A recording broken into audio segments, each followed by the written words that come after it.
నిజంగా ఒక ముఖ్యమంత్రి స్థానంలో ఉన్న వ్యక్తి తెలిసి అబద్ధాలు ఆడుతూ అసత్యాలు చెబుతూ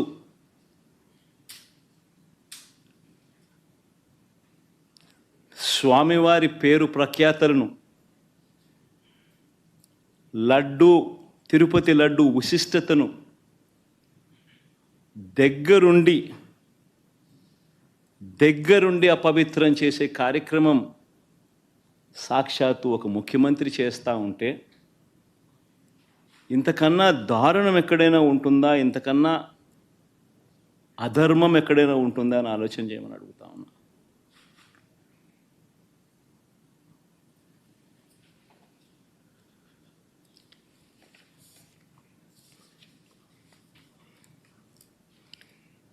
ఒకసారి వీటికి సంబంధించిన విషయాలు మరొక్కసారి పునరుద్ఘాటిస్తా.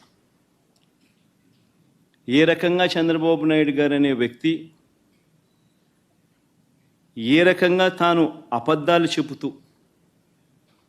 అబద్ధాలకు ఏ రకంగా తాను రెక్కలు కట్టాడు అన్న విషయాలను మరొక్కసారి మీ అందరికీ కూడా ఆధారాలతో రొటీన్గా జరిగే కార్యక్రమం.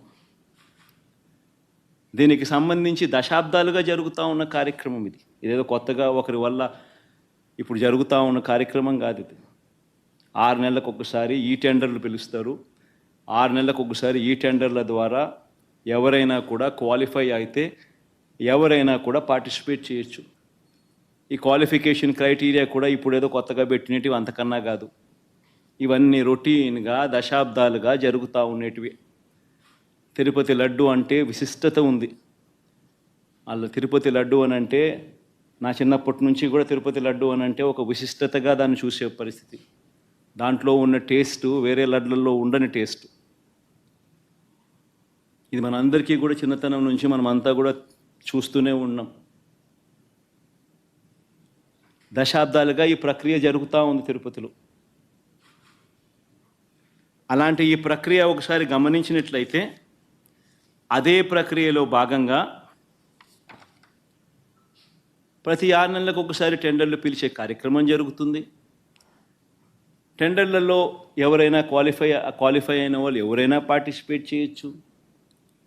ఆ క్వాలిఫై అయిన వాళ్ళలో L1 ఎవరికైతే వస్తుందో, తక్కువ రేటు ఎవరైతే కోట్ చేస్తారో వాళ్ళకు న్యాచురల్గా టీటీడీ బోర్డు టెండర్ను అప్రూవ్ చేస్తుంది.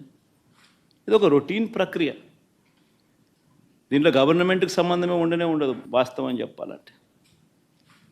టీటీడీ బోర్డు అన్నది కూడా ఒక ప్రసిద్ధికాంచిన బోర్డు. మామూలుగా దాంట్లో బోర్డులో సభ్యులు కూడా దేశం మొత్తం నుంచి కూడా దాంట్లో సభ్యత్వం తీసుకుంటారు. కేంద్ర మంత్రులు రికమెండేషన్ చేస్తారు టీటీడీ బోర్డుకు సంబంధించిన బోర్డు మెంబర్స్ను. చుట్టుపక్కల రాష్ట్రాల ముఖ్యమంత్రులు కూడా రికమెండ్ చేస్తారు టీటీడీ బోర్డుకు సంబంధించిన బోర్డు సభ్యత్వం కోసం. అంటే వాళ్ళ రాష్ట్రాలలో వాళ్ళు విశిష్టత ఉన్న వ్యక్తులనుగా భావించిన వాళ్ళు రికమెండ్ చేస్తారు. అటువంటి కూర్పుతో కూడిన టీటీడీ బోర్డు అది. అక్కడ ఉన్న వాళ్ళు ఎవరు కూడా తప్పు చేయాలనుకున్నా కూడా తప్పు చేయలేని పారదర్శక పద్ధతిలో టీటీడీలో ఓవర్ ది డికేడ్స్ సిస్టమ్స్ అన్నీ ఇవాల్వ్ అయి ఉన్నాయి. అక్కడ వచ్చే వాళ్ళు కూడా బోర్డు మెంబర్స్ కూడా ప్రసిద్ధిగాంచిన వ్యక్తులు. పారదర్శక విధానంతో దేవునికి ఇంకా ఎలా చేస్తే మంచి, దేవునికి ఇంకా మంచి చేయాలి అని తాపత్రయంతో అక్కడ బోర్డు మెంబర్స్గా వాళ్ళు కూర్చొని నిర్ణయాలు తీసుకుంటారు. ఇవన్నీ నేను చెప్పేటివన్నీ ఏదైతే చెప్తా ఉన్నామో ఇవన్నీ కూడా మనందరికీ తెలిసిన విషయాలే, వాస్తవాలు. ఇక్కడ ఈ ప్రక్రియలో కూడా ఇదే మాదిరిగానే టెండర్లు పిలిచారు.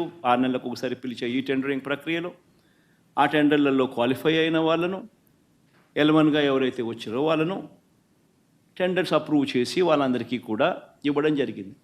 ఆ టెండర్లలో అప్రూవ్ చేసిన వాళ్ళు ఒక్కరికే పూర్తిగా కూడా ఇచ్చే కార్యక్రమం కూడా జరగదు. వాళ్ళకు 65% మేరకు వాళ్ళకు ఆ మాదిరిగా ఇస్తారు. మిగిలిన వాళ్లకు అదే రేటుకు మిగిలిన వాళ్ళను కూడా తగ్గించి మిగతా వాళ్ళను కూడా ఇచ్చుకుంటూ పోతారు టెండర్లలో పార్టిసిపేట్ చేసిన వాళ్ళకు కూడా. ఇది రొటీన్గా జరుగుతూ ఉన్న కార్యక్రమాలు దశాబ్దాలుగా. ఇదే మాదిరిగా సప్లై చేసే వాళ్ళు సప్లై చేస్తూ పోతున్నారు. సప్లై చేసే